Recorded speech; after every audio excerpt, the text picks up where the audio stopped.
ಚಿಕ್ಕಬಳ್ಳಾಪುರದಲ್ಲಿ 27ನೇ ಗಣರಾಜ್ಯೋತ್ಸವದ ಸಂಭ್ರಮ ಮನೆ ಮಾಡಿದ್ದು, ಚಿಕ್ಕಬಳ್ಳಾಪುರ ನಗರದ ಸರ್ ಎಂವಿ ಕ್ರೀಡಾಂಗಣದಲ್ಲಿ ಜಿಲ್ಲಾ ಉಸ್ತುವಾರಿ ಸಚಿವರಾದ ಡಾಕ್ಟರ್ ಎಂಸಿ ಸುಧಾಕರ್ ಧ್ವಜಾರೋಹಣ ನೆರವೇರಿಸಿದರು. ಈ ಕಾರ್ಯಕ್ರಮದಲ್ಲಿ ಶಾಸಕರಾದ ಪ್ರದೀಪ್ ಈಶ್ವರ್, ಜಿಲ್ಲಾಧಿಕಾರಿ ಜಿ ಪ್ರಭು, ಸಿಇಒ ಎಸ್ಪಿ ಸೇರಿದಂತೆ ಹಲವಾರು ಜನ ಅಧಿಕಾರಿಗಳು ಭಾಗಿಯಾಗಿದ್ದರು. ಸರ್ಕಾರ ಹಾಗೂ ಚಿಕ್ಕಬಳ್ಳಾಪುರ ಜಿಲ್ಲಾ ಉಸ್ತುವಾರಿ ಸಚಿವರಾದಂತಹ ಮಾನ್ಯ Shri doctor MC Sudhakar sir ಅವರು ತಂಡಗಳ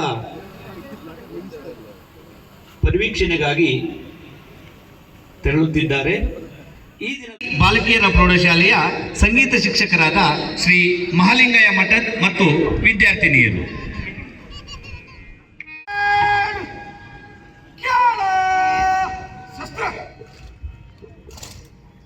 ರಾಷ್ಟ್ರಗೀತೆಯನ್ನ ತಮ್ಮ ವಾದ್ಯಗಳ ಮೂಲಕ ಅತ್ಯಂತ ಸುಶ್ರಾವ್ಯವಾಗಿ ನುಡಿಸಿದ ಜಿಲ್ಲಾ ಪೊಲೀಸ್ ವಾದ್ಯ ವೃಂದಕ್ಕೆ ಅನಂತ ಧನ್ಯವಾದಗಳು. ಚಿಂತಾಮಣಿ ತಾಲೂಕು ಆಡಳಿತದ ವತಿಯಿಂದ 77ನೇ ಗಣರಾಜ್ಯೋತ್ಸವವನ್ನು ಸಂಭ್ರಮದಿಂದ ಆಚರಣೆ ಮಾಡಿದ್ರು.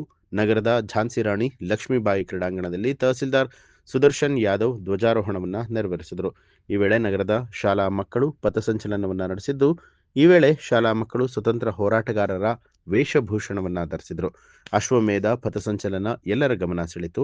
ಈ ಕಾರ್ಯಕ್ರಮದಲ್ಲಿ ತಾಲೂಕು ಮಟ್ಟದ ಅಧಿಕಾರಿಗಳು ಸೇರಿದ ಹಾಗೆ ಗಣ್ಯರು, ಶಾಲಾ ಮಕ್ಕಳು ಉಪಸ್ಥಿತರಾಗಿದ್ದರು.